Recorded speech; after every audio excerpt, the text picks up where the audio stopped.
Greeting guys, this is Walid, an Arabic for non-native speakers.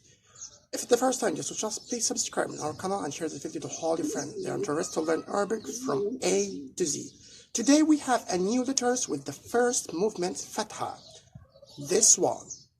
This is called ba. Ba. You have to open your mouth and pronounce it. Ba. Ba. And this is from heavy letters. If you don't know heavy letters, you can return our last videos. I explained this. And then he has a brother. Do you know that his brother?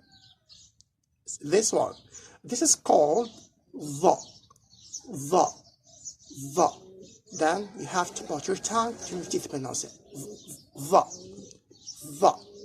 Okay, so this one's called ba, and this one the. And this is the end of our episode. Follow me for more free videos.